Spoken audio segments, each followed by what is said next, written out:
আমি ডিম কষা করব। ডিমটা আগে সিদ্ধ করে নিচ্ছি, ওই জন্য কড়াইতে দাগ পড়ে গেছে। তেল দিয়ে দিলাম। এইবার আমি ডিমে নুন হলুদটা মাখিয়ে নেব। সামান্য একটু নুন দিলাম,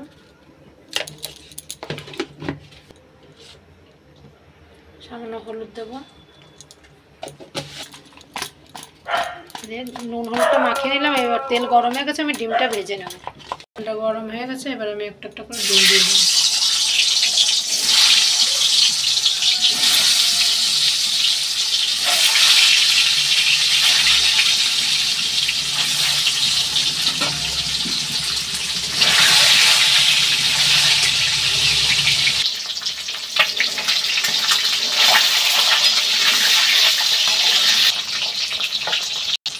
ডিম ভাজা হয়ে গেছে, একটা আবার ভাজতে দিয়ে ভেঙে গেল।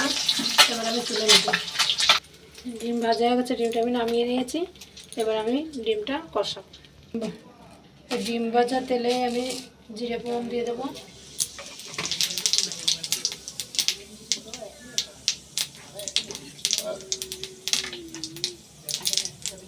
বন্ধুরা, আমি সব মশলা একসঙ্গে করে নিয়েছি।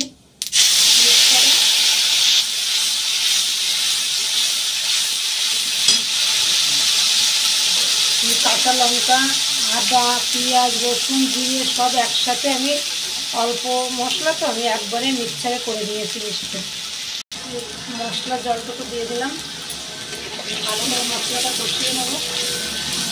যত সময় তেল মশলা তত সময় মশলাটা কষাতে হবে। পরিমাণ মতন নুন,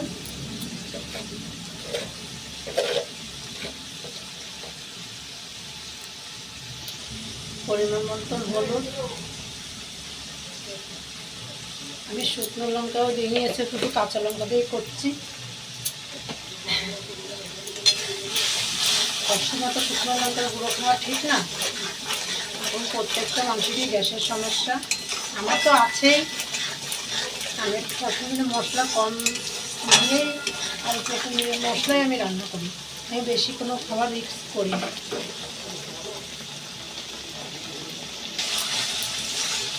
মশলা চিরাই কষানো আর একটুখানি কষা দিয়ে দেবেন। তেল ছেড়ে দিয়েছে, আর একটু বেশি অল্প একটুখানি কষাবো। মশলা যত কষানো হবে রান্নার সাথে টেস্ট হবে। মশলা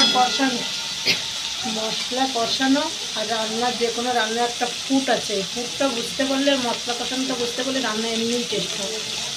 আমি জিরেটা দিয়ে দিচ্ছি, দিয়ে আর একটু মশলা দিয়ে কষিয়ে নেব।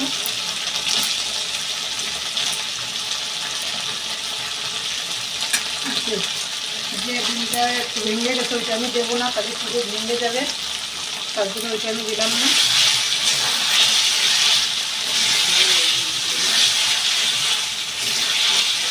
বেশি জোরে নাড়াচাড়া দিয়ে যাবে না, তাহলে ডিম ভেঙে যাবে।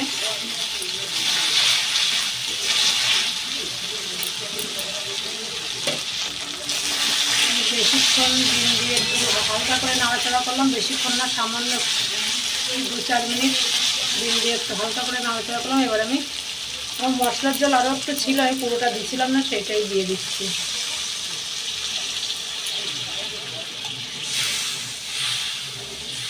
এইভাবে বন্ধুরা খেয়ে দেখবে, ইউটিউবে স্কিপ করো না, পুরো ভিডিওটা দেখতে থাকো। আর এইভাবে করে খেয়ে দেখবে, খুব ভালোই লাগে। কোনো খেলে কোনো ক্ষতিও হবে না, টেস্টও হবে না। একদম সিম্পলের মধ্যে রান্না, কাঁচা লঙ্কা দিয়ে। ফুটে উঠেছে, এমনিতেই কাঁচা লঙ্কাতে কত সুন্দর, বন্ধুরা ভালো করে দেখো কালারটা কত সুন্দর এসছে। আমি তো কাঁচা লঙ্কা দিয়েই করছি।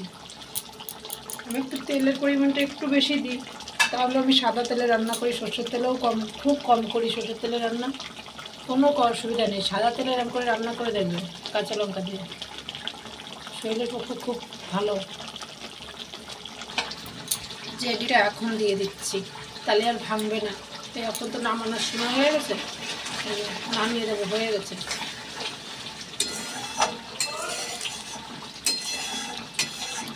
এবার একটু গরম মশলা দিয়ে দেন, নামিয়ে দেবো।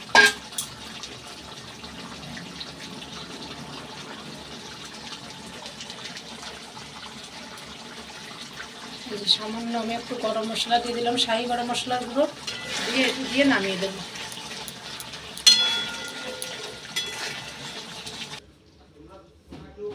পুরো ডিমটা দেখো দেখো বন্ধুরা ডিমের কালারটা কত দারুণ এসছে, কালারটা একদম। আমি একটু তো বললাম একটু তেলের পরিমাণটা একটু বেশি খাই, এমনি আমি কাঁচা লঙ্কা দিয়ে করেছি তাই কত সুন্দর দারুণ একটা কালার এসছে। পুরো ভিডিওটা দেখে যদি ভালো লাগে বন্ধুরা, খারাপ হলেও বলবে কমেন্টে, ভালো হলেও কমেন্টে বলবে, একটু লাইক করবে, সাপোর্ট করবে। ভালো থাকবে, সাবধানে থাকবে, সুস্থ থাকবে। ফিরে আসবো পরের ভিডিও নিয়ে। টাটা।